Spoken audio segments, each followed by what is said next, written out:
Hello student, कैसे हैं आप सब। एक बार पुनः शिव कोचिंग क्लासेस पर स्वागत है। उम्मीद करता हूं आप सब अच्छे होंगे, मस्त होंगे, बेहतर होंगे, आपकी पढ़ाई बेहतर चलेगी। बच्चों, क्लास 11th केमिस्ट्री में आज का टॉपिक है उत्क्रमणीय प्रक्रम और अनुत्क्रमणीय प्रक्रम में अंतर। इसे आप लोग बारीक से समझेंगे। यहाँ पर लोगों को कंफ्यूजन ये रहता है कि क्या उत्क्रमणीय रासायनिक अभिक्रिया और अनुत्क्रमणीय रासायनिक अभिक्रिया दोनों, ये जो भी आज आप प्रक्रम और अभिक्रिया दोनों सेम है क्या या अंतर है। तो भाई साहब इतना ध्यान रखना, उत्क्रमणीय और अनुत्क्रमणीय रासायनिक अभिक्रिया अलग है, यहाँ पे प्रक्रम अलग है। प्रक्रम क्या कहलाता है, जैसे मान लीजिए ऊष्मागतिकी तंत्र जो होता है एक अवस्था से दूसरे अवस्था में बदल रहा होता है, तो यह सक्रिया बच्चों या संक्रिया ऊष्मागतिकी प्रक्रम कहलाता है।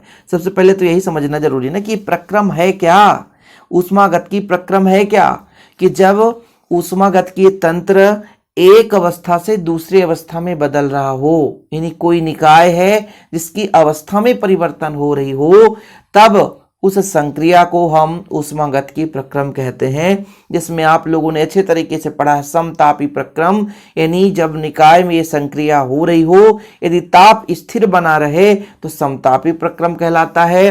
रुद्धोष्म प्रक्रम आपने पढ़ा है, समदाबी प्रक्रम आपने पढ़ा है।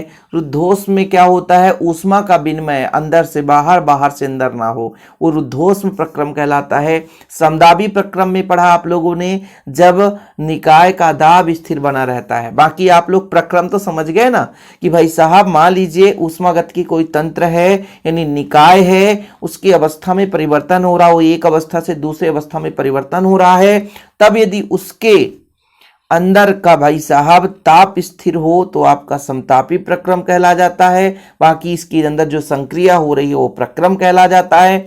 दाब स्थिर है तो समदाबी प्रक्रम। रुद्धोष्म प्रक्रम मतलब अंदर किसी प्रकार से ऊष्मा का विनिमय ना हो सके। ऐसे समायतनी प्रक्रम, चक्रीय प्रक्रम, ये सब कुछ मैंने पिछले लेक्चर में कराया था, उम्मीद करता हूं आप लोग देखे होंगे। आज हम बात करेंगे उत्क्रमणीय प्रक्रम और अनुत्क्रमणीय प्रक्रम में अंतर। देखिए जैसे बच्चों यहाँ पे एक आपका निकाय है और निकाय के अंदर भरा हुआ है गैस। क्या भरा बच्चों, गैस। ये आपका है गैस, ठीक है। अब इस गैस पर हम कहते हैं कि कुछ बाह्य बल लगाते हैं, यानी बाहर से ये जो बल लगाया जा रहा है वो बाह्य बल है, और अंदर इसके परिवर्तन में ये संचालकारी बल कहलाता है, मतलब गैस के द्वारा बल लगाया जाता है। अब देखिए यहां से हमने पिस्टन के माध्यम से बाहर से भी बल लगाया है और अंदर से भी बल लगाया है। अब यदि इन दोनों में जो बलों का अंतर है बहुत कम हो, सूक्ष्म हो, यानी ये जो संचालनकारी हम बोल सकते हैं बच्चों, संचालनकारी ऐसा लिख लो आप, संचालनकारी, ठीक है। संचालनकारी नहीं, संचालनकारी ठीक रहेगा ना। मतलब इस निकाय के जो अवस्था परिवर्तन में संचालन करने के लिए जो यहाँ से बल लग रहा है, इसलिए संचालनकारी बल कहेंगे। और इसके विपरीत ये जो आपका बल लग रहा है, ऊपर से जो बल लगाया गया है बच्चों, इसे हम बोलेंगे क्या, विपरीतकारी बल। क्या बोलेंगे, विपरीतकारी बल। इसको थोड़ा समझ लेंगे तभी आपको सब कुछ समझ में आए। विपरीतकारी बल यानी इस पिस्टन के माध्यम से इस निकाय पर एक बल लगाया जाता है जिसे विपरीतकारी बल कहेंगे। अब इन दोनों बलों के बीच जो अंतर है वो अत्यंत सूक्ष्म है, ना के बराबर है।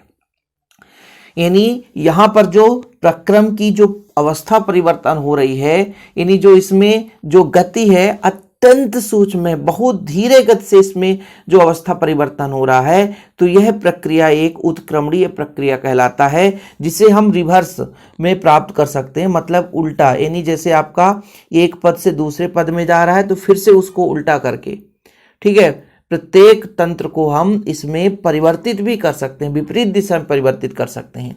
ये एक प्रक्रम से मतलब एक अवस्था से दूसरे अवस्था में जा रहा है, उसकी दिशा भी परिवर्तित करके पुनः उसी रूप में प्राप्त कर सकते हैं, तो ये आपका उत्क्रमणीय प्रक्रम कहलाता है। अब आपको लगता होगा कि सर 4 नंबर का ये अंतर, 4 अंतर हम 4 मिनट में, ये तो भी आप एक भी अंतर नहीं समझा पाए। अभी आपके मन में एक कंसेप्ट बैठाना पड़ता है ना कि आखिर ये है क्या, ठीक है, कि भाई ये निकाय है, गैस है, इस गैस के द्वारा जो बल लगाया जाता है उसे संचालनकारी बल कहते हैं। उसके विपरीत में जब हम जो बल लगाते हैं उसे विपरीतकारी बल कहते हैं। अब इस निकाय की अवस्था में परिवर्तन हो रहा है वो प्रक्रम है। अब यदि इन दोनों के बीच बलों का अंतर बहुत कम है, सूक्ष्म है, अर्थात इनकी जो गति है, इस प्रक्रिया की जो गति है अत्यंत सूक्ष्म है, धीरे गति से चलती है, तो ये आपका उत्क्रमणीय प्रक्रम कहलाता है। यहीं पे यदि इन दोनों के बीच जो बलों का अंतर है वो ज्यादा होता, बलों का अंतर ज्यादा होता, उस स्थिति में अभिक्रिया तीव्र होती। अभिक्रिया क्या होती बच्चों? तीव्र होती, और यह तेजी से घटना घटित होती। ठीक है, मतलब जब विपरीत कार्यबल और संचालनकारी बल में अंतर बहुत कम होता है तो वहां पे उत्क्रमणीय प्रक्रम होता है, और जब इसमें अंतर ज्यादा होता है तो अनुत्क्रमणीय प्रक्रम होता है।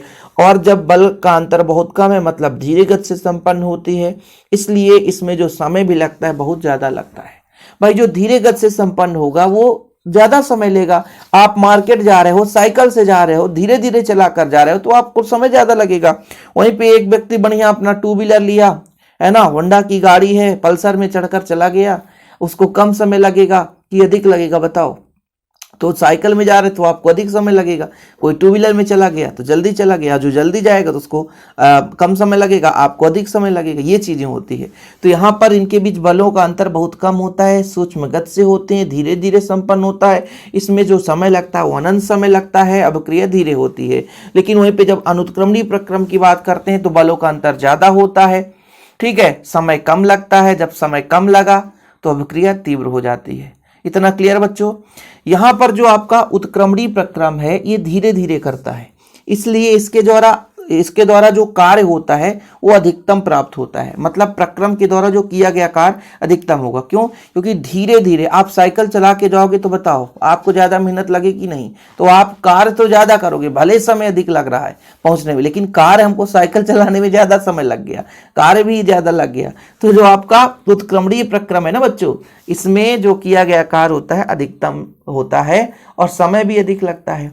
इसमें जो कार्य होता है बच्चों अधिकतम नहीं होता, समय थोड़ा सा कम लगता है। ठीक है, अब इस प्रक्रिया के दौरान इसकी साम्यावस्था नष्ट नहीं होती। साम्यावस्था का मतलब आप लोगों ने पढ़ा है कि ताप दाब नियत रहे तो वो साम्य होता है। जैसे इसकी सांद्रता में परिवर्तन ना हो तो वो आपका रासायनिक साम्य है ना। आपका बच्चों तापमान स्थिर बना रहे तो तापीय साम्य है। यदि आपका यांत्रिकीय साम्य आपने पढ़ा होगा कि भाई दाब में परिवर्तन ना हो तो आपका वो यांत्रिक साम्य होता है। तो कहीं ना कहीं ये अभिक्रिया धीरे धीरे अभिक्रिया संपन्न होती है। मतलब प्रक्रम में जो भी कार्य किया जा रहा प्रक्रम के द्वारा वो धीरे धीरे से होता है, इसलिए साम्यावस्था नष्ट कभी भी नहीं होती। लेकिन जब अनुत्क्रमणीय प्रक्रम की बात आ जाती है, यहाँ पर साम्यावस्था निश्चित नहीं है कि परिवर्तन हो कि नहीं। ठीक है, मतलब साम्यावस्था प्राप्त नहीं हो पाती, लेकिन ये साम्यावस्था में ही उत्क्रमणीय प्रक्रम होता है। इस प्रकार से पूरे अंतर कंप्लीट। तो पहला अंतर देखिए, आदर्श प्रक्रम है एवं संपादन में अनंत समय लगता है, धीरे धीरे होता है। वास्तविक प्रक्रम है, निश्चित समय में संपन्न कराई जाती है, मतलब जल्दी से हो जाता है। इसे वास्तविक रूप से संपन्न नहीं कराया जा सकती, इसे वास्तविक रूप से संपन्न कराया जा सकता है। इसमें देखिए प्रेरक बल विरोधी बल से अत्यंत सूक्ष्म परिणाम में अधिक होता है। देखिएगा यहाँ पर सूक्ष्म परिणाम यानी एक दूसरे के विपरीत जो बल लगाते हैं बहुत ही सूक्ष्म परिमाण होता है, और इसमें दोनों बलों के बीच अंतर ज्यादा होता है। मतलब विपरीत कार्यबल और संचालनकारी बल में अंतर अधिक होता है। ठीक है, प्रक्रिया के दौरान है ना साम्यावस्था बना रहता है, ये साम्य में नहीं रह सकता।